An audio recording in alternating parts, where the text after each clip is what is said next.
I'm the champion, I'm the best, I'm the greatest. The greatest at what? Avoiding lava on the ground. Good for you, Will. Sounds like you have the greatest imagination.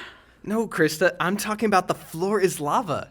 It's a game I was playing with my friends where you imagine the floor is molten hot lava. You put pieces of paper on the ground and stand on the paper. You can move the papers, but you can't touch the floor. Each of us started with 3 pieces of paper, and we have to try to make it to the other side of the room the fastest. If you touch the floor, then the lava burns you up.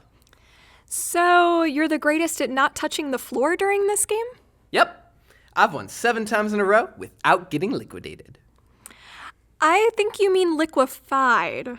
7 times? How did you beat so many of our friends? By not telling if I accidentally touched the floor. I just pretended I didn't. No one even knew. No one's looking at me when they're too busy looking at their own paper and feet. Will, doesn't that mean you cheated to win? Well, if I had, then yes. But I actually told the truth and only won 3. I told you I cheated in the game and stole all 7 wins because that's what we're talking about today. We're talking about the floor is lava?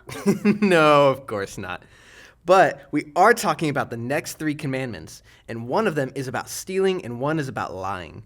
I thought an example for our listeners about cheating and lying would help us think about ways we sometimes break these commandments without realizing it. Oh, I get it. That's a good one, Will. Now let's look at the 8th commandment. It's in Exodus chapter 20, verse 15.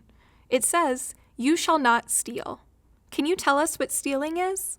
It's taking things that don't belong to you. Stealing can be taking candy from a store without paying for it. Got any more examples, Will? Well, even though in the example I gave, I didn't take anything, I cheated. And cheating is another way you can steal because you're stealing the game. That's a good point. What about borrowing something and not returning it? Yeah, that's another great example. We usually think of stealing as stealing money from someone else's wallet or maybe robbing a bank. Now, God doesn't want us to do that. If you steal from a business or person, that hurts them and disrespects God. Stealing tells God that you don't trust him to take care of your needs or that you're not thankful for what you have. That's right. And those same concepts apply to other forms of stealing too. Right. If you steal in other ways, like cheating on a game or turning in a paper for school that you didn't write, you're stealing the work that someone else did and taking credit for something you didn't do. Or if someone gives you permission to borrow something and you don't give it back, it's taking advantage of that person's kindness and saying that what you want matters more than being respectful of their things. An easy way to remember the meaning of the 8th commandment is don't take what's not yours. Can you say that with us? Don't take what's not yours. Instead of stealing, God wants you to be thankful and generous with the things you have. Remember the wonderful things God has given you. If you're in need of something, ask God to provide it and trust that he will take care of you. Let's move on to the 9th commandment in verse 16. It says, "You shall not bear false witness against your neighbor." Wait, I know this verse isn't talking about actual bears, but what does bear false witness mean? Yeah, we don't normally talk like that, but it means something you know. A witness tells about something true they know. False witness is telling a lie or covering up the truth. We can remember the 9th commandment as don't cover up the truth. Say that with us. Don't cover up the truth. This might be something like trying to trick someone into believing a lie to get yourself or your friends out of trouble. Or it can be exaggerating facts, like saying someone is better or worse than they actually are. Or you can lie by hiding something to make yourself look better than someone else. Instead of covering up the truth, God wants you to tell the truth. Truth is who God is, and he wants you to care about the truth too.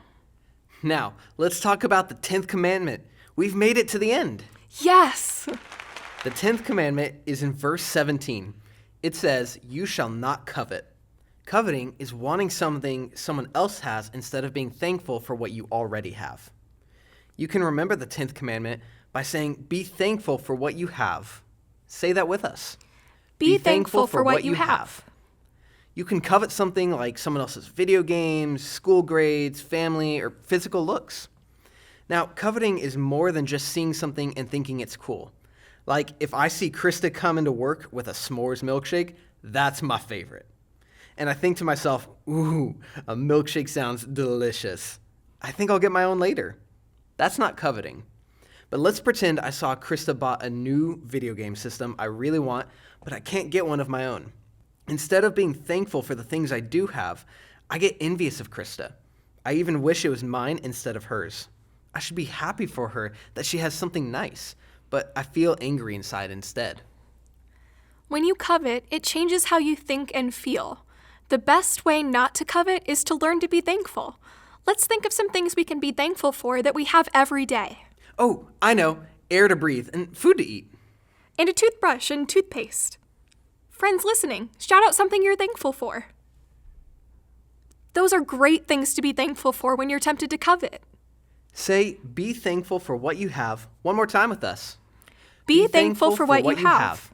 Hey, guess what, guys? You've learned all 10 commandments. Yes, way to go! Woo! Will and I have had so much fun exploring them with you. We've got something different but still totally awesome for you next time. See you then. Bye, friends.